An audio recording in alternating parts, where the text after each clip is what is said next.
সারা বিশ্বে চলমান আন্দোলনে ছাত্রদল গত পরশুদিনে আনুষ্ঠানিকভাবে সমর্থন জানিয়েছে, সংহতি জানিয়েছে এবং আজকে আমরা এই প্রতিবাদ ও বিক্ষোভ সমাবেশ করছি। 1948 সালে এই অবৈধভাবে এই দখলদার ইসরায়েল প্রতিষ্ঠা হওয়ার পর থেকে কয়েক লক্ষ ফিলিস্তিনিকে হত্যা করা হয়েছে। বিশেষ করে সর্বশেষ 2023 সালের 7 অক্টোবর থেকে চলমান এই গণহত্যায় ইতিমধ্যে প্রায় 51,000-এর অধিক ফিলিস্তিনিকে হত্যা করা হয়েছে। তার মধ্যে বেশিরভাগই হলো নারী ও শিশু। আমরা যারা শহীদ হয়েছে তাদের আত্মার মাগফিরাত কামনা করছি এবং এই ইসরায়েল দখলদার ইসরায়েলের এই আগ্রাসী গণহত্যাকে ছাত্রদল ঘৃণা ভরে প্রত্যাখ্যান করছে, ঘৃণা জানাচ্ছে। আমাদের নিন্দা জানানোর কোনো ভাষা নেই। এমন কোন শব্দ এপ্রোপ্রিয়েট না যে শব্দ দ্বারা এই গণহত্যাকে বোঝানো সম্ভব হয়। সে ধরনের নৃশংস গণহত্যা চালানো হচ্ছে। বিশ্বের ইতিহাসে বিরল এ ধরনের গণহত্যার ইতিহাস। আজকে এই ফিলিস্তিনিদের উপরে ইসরায়েল যে গণহত্যা, বর্বর গণহত্যা চালাচ্ছে, বিশ্বের ইতিহাসে বিরল। এ ধরনের গণহত্যা অতীতে ইতিহাসে খুঁজে পাওয়া যায় না। সে ধরনের একটি বিশ্বে আমরা বসবাস করছি। আমরা বাংলাদেশ থেকে আমরা শুধুমাত্র সচেষ্ট রয়েছি।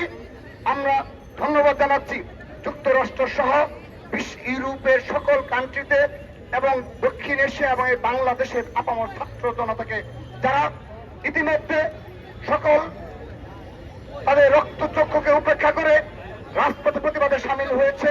তাদেরকে ছাত্রদলের পক্ষ থেকে ধন্যবাদ জানাচ্ছি এবং সেই সাথে নিন্দা জানাচ্ছি গতকাল যুক্তরাষ্ট্রে 5 বাংলাদেশি সহ প্রায় 400-এর মতো শিক্ষার্থী থেকে ভিসা বাতিল করা হয়েছে।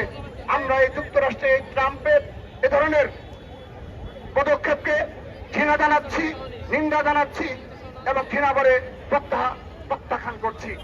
প্রিয় উপস্থিতি, সর্বশেষ গতকাল এই ইস্যুকে কেন্দ্র করে এই আবেগ ইমোশনকে কাজে লাগিয়ে যে বা যারা গতকাল বাটা, পিৎজা হাট, ডোমিনোস পিৎজা সহ বিভিন্ন কেএফসি সহ খুলনা, বরিশাল, চট্টগ্রাম, সিলেট, কক্সবাজারে যে ধরনের বর্বরোচিত কাণ্ড ঘটিয়েছে এটি বর্ণনা করার নিন্দা জানাচ্ছি এবং আমরা অনুরোধ জানাচ্ছি যেভাবে বিগত সময়ে বাংলাদেশের কিছু ইউটিউবের এবং সোশ্যাল মিডিয়া প্রপাগান্ডাকারী কয়েক কিছু ব্যক্তি রয়েছে যারা প্রতিদিন পারলে বিপ্লব ঘটায় এবং বিপ্লবের নামে যারা মব জাস্টিসের সূচনা করে।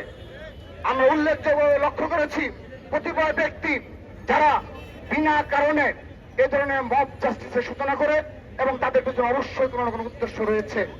আমরা আপনাদের সবার উদ্দেশ্যে বলতে চাই, ছাত্রদল বলতে চাই, সারা বিশ্বের সাধারণ শিক্ষার্থীরা যেখানে ফিলিস্তিনের প্রশ্নে এক এবং ঐক্যবদ্ধ অবস্থান গ্রহণ করেছে, সেখানে এই বাটায় যে ধরনের ন্যাক্কারজনক ঘটনা ঘটেছে, অপরাপর ব্যবসায়িক প্রতিষ্ঠানে যে হামলার ঘটনা ঘটেছে, এটি দ্বারা বাংলাদেশের ভাবমূর্তি চরমভাবে ক্ষুণ্ণ হয়েছে।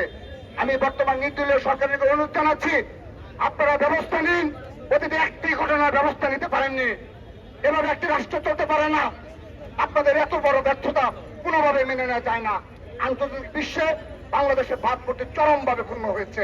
আমরা আশা করছি, আমরা ছাত্রদল সতর্ক রয়েছি, আর কেউ যেন এই বাংলাদেশে মব জাস্টিস করতে যেন না পারে, সেজন্য আমরা সতর্ক অবস্থান গ্রহণ করেছি।